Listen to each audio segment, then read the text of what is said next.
On today's episode of Life's Potluck Buffet, we're going to talk about three games that have kind of different outlooks in a certain way than your run of the mill board games or card games. And we're also going to ask the cards to give us a prompt that will help us think about new outlooks in our lives.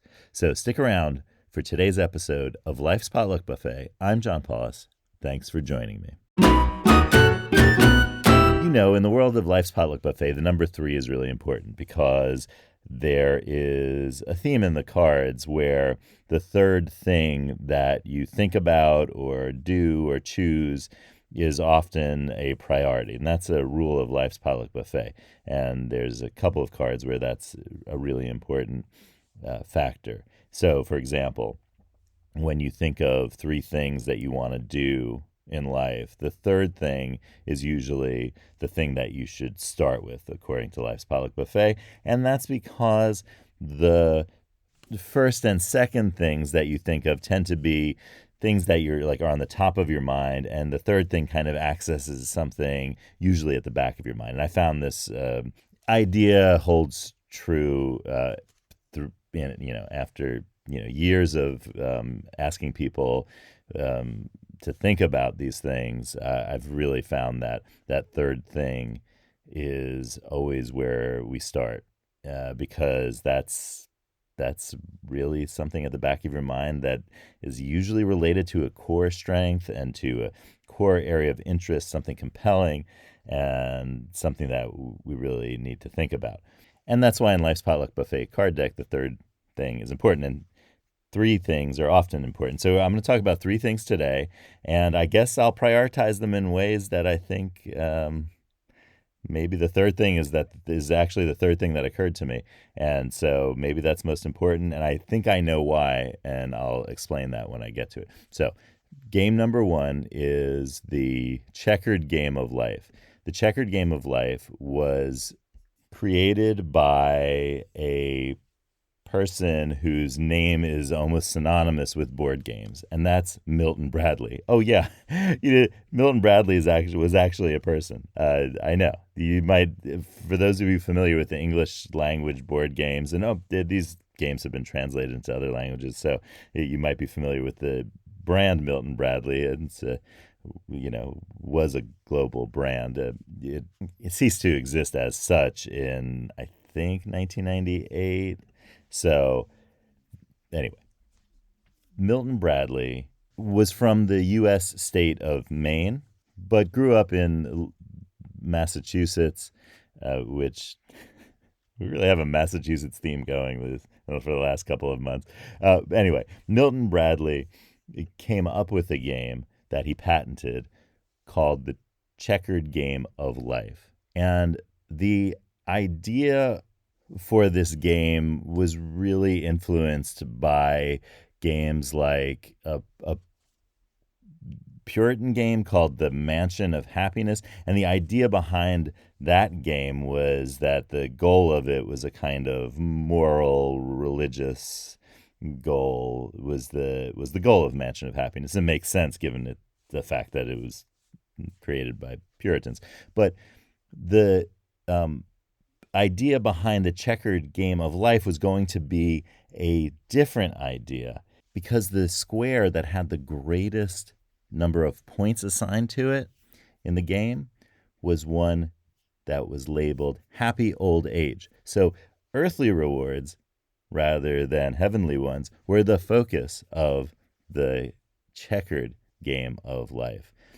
Wealth was also important. And in the game of life, which many listeners will be familiar with as the Milton Bradley successor to the original checkered game of life. And the reason it's checkered is it's a pun, but it's also that it looks like a checkered board is that's what the board looks like. So the original game of life, with that kind of setting that highest point total to the idea of happy old age, would kind of end up being more of a little bit more of a focus in the later versions, would be much more on being a millionaire and the money part of the game of life, which was part of the checkered game of life, but wealth there got you 10 points, uh, whereas happy old age got you 50 points, and those 100 points would win the game. So that shows you the difference of values that were put on that. So that's kind of interesting. That developed. It became much more about wealth acquisition, and that became the game of life later on. But the earlier game of life was happy old age was the goal. Very interesting. The second game I want to talk about is the Landlords game. And there's a lot of really good YouTube videos and really good articles and just history of how this game, designed by Lizzie Magie, and that's at least how people pronounce her last name. It's Magie. If you are a present-day Maggie, Magie, as your last name, please let me know if that's the right way to pronounce it. But that's what I hear people say, so I'm going to say Lizzie Magie, who's from Illinois, the U.S. state of Illinois originally, and she created a game among a community of people that were proponents of the idea that the taxation system in the United States and also elsewhere where there were taxation systems should be based solely on land taxes. So ownership of land and property would be the only thing that was taxed. And so this game was meant to show players about the ideas behind that system. So the famous thing about Lizzie Magie's game is that it inspired a game that is still very much played, and it's called Monopoly. You might be familiar with that. Monopoly has been issued in so many languages with so many different boards and so forth. But Monopoly was seemingly clearly inspired by Lizzie Magie's game, the Landlord game. And the idea here was that there were ultimately two possible ways of playing the game. And one was the monopolist. And so, well, that's the same idea behind what would be the game Monopoly. And the other goal of the game, that you could play it in a way that the winner was an anti-monopolist.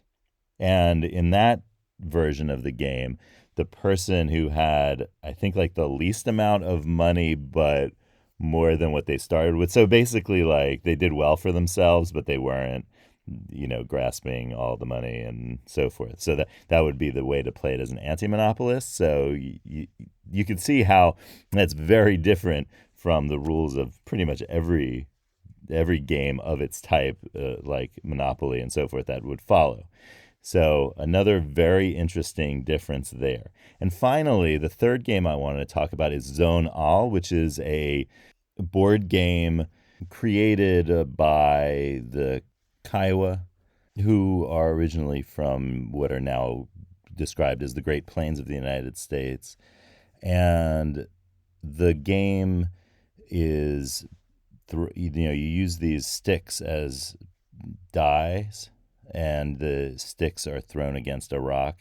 And there's a kind of complex counting system that results in the scoring of the game. And the thing I think that is really interesting that I found out about this game is that it's not necessarily focused on the individual player, but the two sides. And you can have, multiple players on each side of the game. And so it is, there's a kind of interesting emphasis there in that way of gameplay on the community nature of life and games. So let's ask the cards for a tip about our lives and see what they have to say today. So yellow lemons, blue dumplings, magenta noodles, cards, tell us some things.